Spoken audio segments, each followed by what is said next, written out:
So let's talk about our smooth shading. There are a few things that we definitely want to do and a few things that we don't. So give me your time. Typically one of the things that I'll notice is that students will just want to go back and forth. And because it seems like it would take less time, what students will want to do is to use longer pencil strokes. And on the surface, I get it. It fills more space in less time. But as we look closely at something, what we'll notice is that there are some inherent problems with this.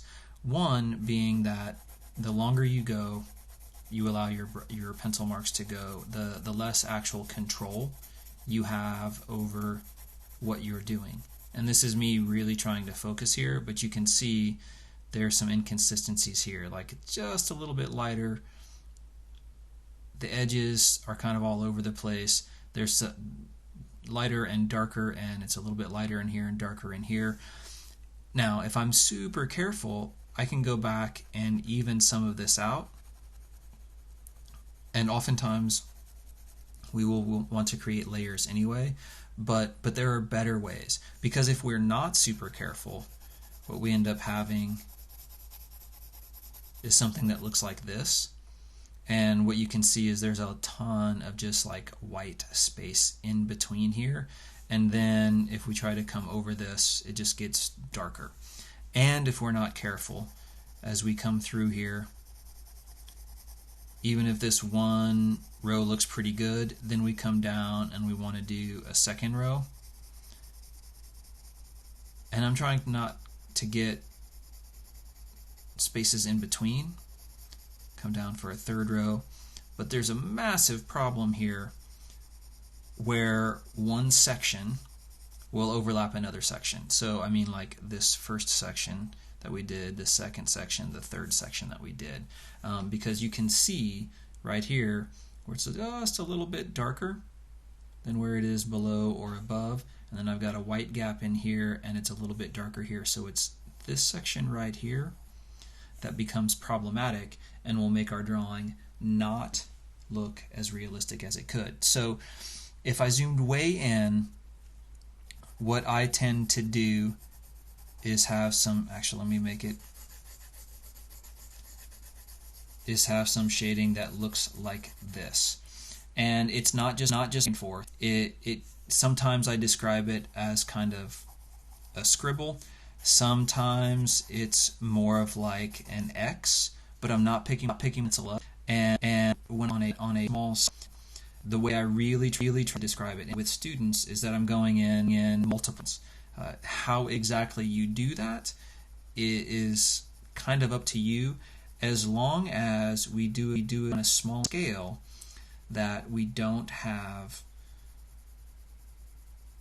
bits of paper showing through, that we have pencils showing through.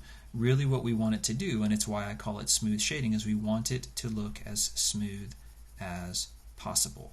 And when we do this appropriately, we can get really light, we can get medium values, we can get dark, and we can get it to seamlessly blend from one value into another.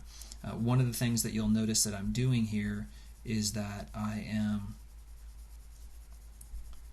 getting lighter, but I am also working top to right side to bottom side. I'm not going just in one section or one row from left to right or right from left or top to bottom.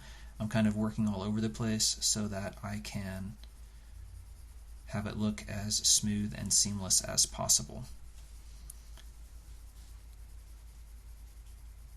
If I want it to start to get darker, maybe over here on one edge, then I can come back with another layer.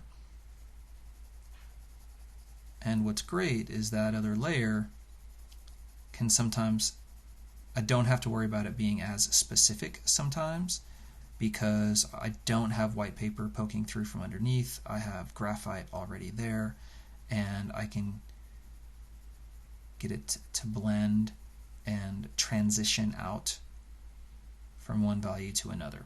Another advantage that this shading technique has over something like smudging with your finger or with a paper towel is that you can get into small areas and you can follow curves and you can get more detail and more information than some other techniques allow. It also allows for fairly easy contrast in terms of getting really dark values, but also really light values, and having them look like they go together really well. And this is a good way to help make an object look three-dimensional.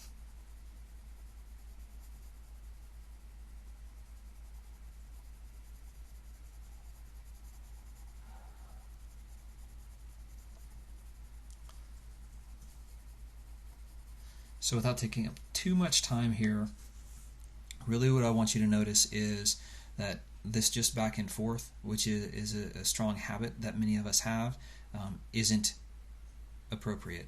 Getting longer marks, not appropriate. Leaving white spaces of paper showing through, not what we're aiming for. We're really just aiming to have to be able to show that we have more control, which again, this where these things are overlapping, not a lot of control there, not obviously any here, but over here it gets much more specific and it looks a lot smoother. And when you take something like this and you put it over the course of an entire object, be it an apple or a bottle or whatever, it will look really, really good, especially once we start to talk about contrast. So play around with that.